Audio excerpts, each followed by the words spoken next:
what what is our role now in this at this moment? You know, why do we write? Uh, um, who can we move? Uh, and not only us, but our colleagues who don't have agree with us. What's the purpose of the game that we play? Uh, I'm and if we think about the democracy seminar, what is the relationship between our colleagues in the democracy seminar and broader politics? Have you given that any thought? Of course, but the second formulation is probably a lot more fruitful for the purposes of this discussion than the first, because I think part of the question, why do we write, what do we hope to accomplish, etc. I mean, you and I as friends having that serious conversation necessarily is also a conversation about what it's like to be the kind of professors that we've aspired to be as we look towards retirement, or as we approach retirement age, or in As your case, I look at right. retirement in the mirror. Exactly.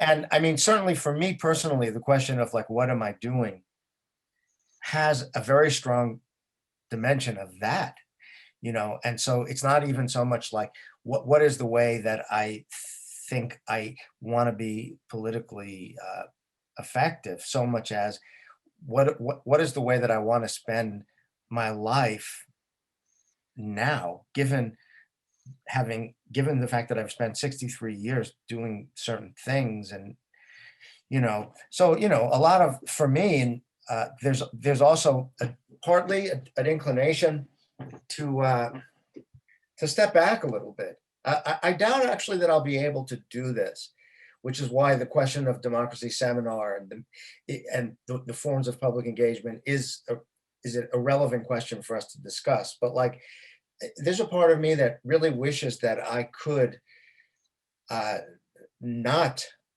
Mm, pay that much attention to day-to-day politics, or even, politics yeah. in the sense of governmental affairs, and that I could, maybe write a book about Albert Camus, another book. So, but with regard to the question you asked about the democracy seminar and what are we doing, what do we hope to accomplish? So this is where, okay,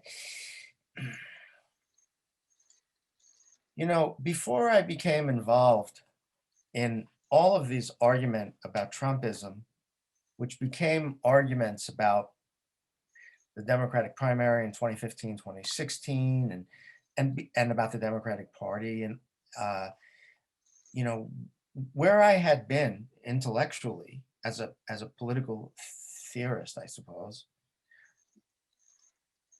was in this place that came from my book on Arendt and Camus, which was very skeptical of party politics, and which was about basically nurturing spaces.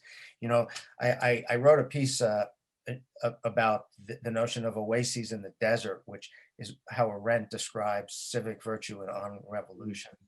And that's kind of my way of, and that is kind of my way of thinking. Right. Okay. So I honestly do not hope I don't expect to have any influence on what's going on in the Democratic Party. But um, but ultimately, I think for my sense of what our job is, it's to keep alive a tradition of a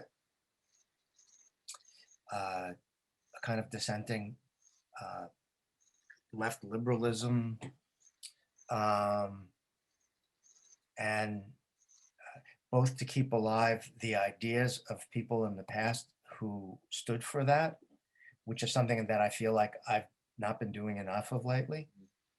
Like, I feel like instead of you know, teaching now on democracy, and I'm teaching Nadi Urbanati and Chantal Mouffe and whatever, but like I want to be teaching Arendt and Orwell, Mhm, and I want to be teaching Mitnick, but mhm, it's been a long time since I've done that. right. But and to some extent, that what that is keeping alive Mhm, a kind of intellectual political tradition. I think that's one very important thing yeah. that people like us can do, because quite honestly, And some people in the democracy seminar relate to this, others are younger, they don't. That's part of the issue.